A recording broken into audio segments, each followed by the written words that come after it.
Remember how it used to be that the eye was the thing that proved that evolution was nonsense?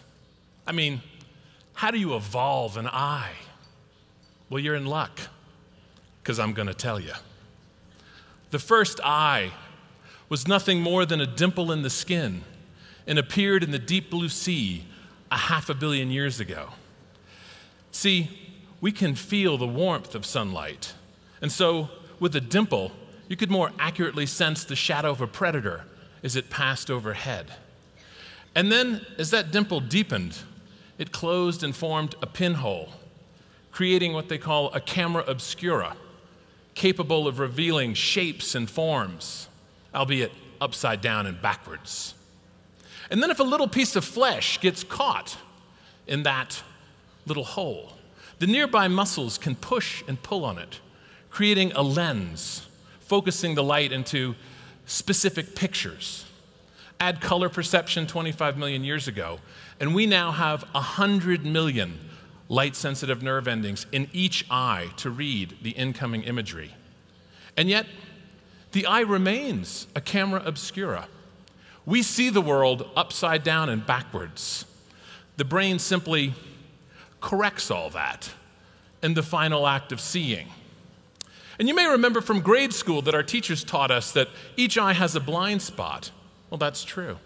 The brain literally colors in that hole with its very best guess from nearby visual information.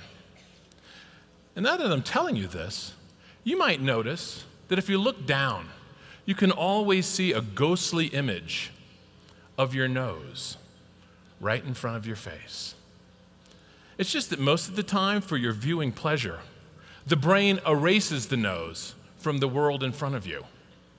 For some of us, an extraordinary cognitive achievement.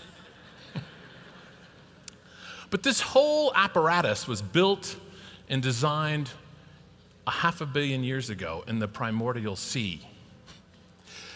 And we still maintain a little bit of that ocean up there for maintenance. It's why we weep saltwater tears. But because we evolved this entire thing at different times, we process light, color, form, movement, all in different places in the brain. It's just that the brain pulls all of that together in the final moment into a kind of show of right now, what they call the gist of a moment, a story. This little motion picture is not intended to be accurate. The brain is not a newspaper reporter trying to get an accurate report on reality. It's an advocate on your side, trying to keep chaos at bay and make sure that you survive until the next day. Now, I'm not saying that the brain is creating an alternate reality, but it is tweaking reality all the time into something slightly more familiar so that we're not constantly living in a state of panic. So take faces. We love to look at faces. They're hardwired in from birth. It's why we so often see Jesus in a piece of toast, because we love faces. As this mask slowly spins, watch how helplessly you are in the clutches of your own brain as it forces the concave image to pop out and look like a regular face. What I love about this particular visual illusion is you can actually spot the precise moment when your brain hijacks control of what you're seeing from your eyes. Watch, it happens right there. See, in nature, we almost never see a concave face. And so, when we do, the brain simply corrects all that for us, just like it does the upside down and backwards view of reality. I probably don't need to tell you that these two tabletops are the exact same size and shape. It's just that the legs are set in such a way as to force you to see something that's not true. And the two wings on that flywheel that look blue and green are actually the same color of green. It's just that when you put that green next to orange and that green next to purple, it forces the eye to see something that's not actually there, like a good magic trick. Brain scientists now believe that our narratives work this way too. If we already know the gist of a moment, then entire plot shifts can occur, and we won't even notice them. If you already know what you're supposed to see, chances are that is what you will see. In England, a brain scientist named, a TV host, named Darren Brown performed this experiment on the streets of London. He would stop and ask somebody for directions, and then in the confusion of this fake painting coming through, switch out with somebody else, in this case, a totally bald guy. How many of us don't ever even notice the switch out? It's 3 out of 4. 75% of us don't notice.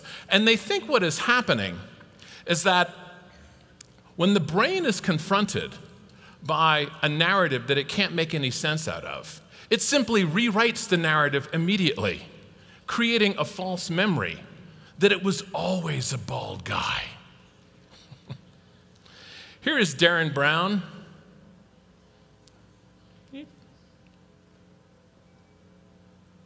Hang on, there we go.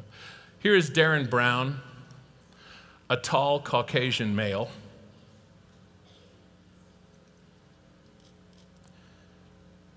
And that is an Asian female.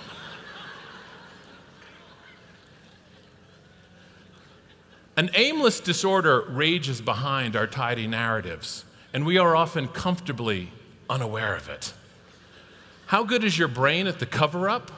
Well, right now, I'm willing to bet that many of you are thinking, well, these are all very clever parlor tricks and all, Jack, and I'm sure they're true for the many, weak people I see every day in my life. My boss, people from Mexico City. But me? No. I see reality as it actually is. I just know I do. Well, here's news. That's not actually you thinking. That's your brain doing its job, convincing you that everything I've just told you is nonsense, and that everything's just fine, and like a good pimp, baby doll, life doesn't get any better than it is right now. But the truth is, we see a truth that is made up, and made up every time we see it. And that's why these studies show even why overheard cell phone conversations are just so damned annoying. See, half a conversation is too tempting to the brain. We have to know the rest of the story. It's what our brains do. We have to know. Are we looking at a bald guy or an Asian female? In some ways, it doesn't even matter. The brain will tell us, bending the truth closer to what we perceive it ought to be, and then work overtime to make sure that you never suspect that what you see and hear might not actually be what's there. Thank you.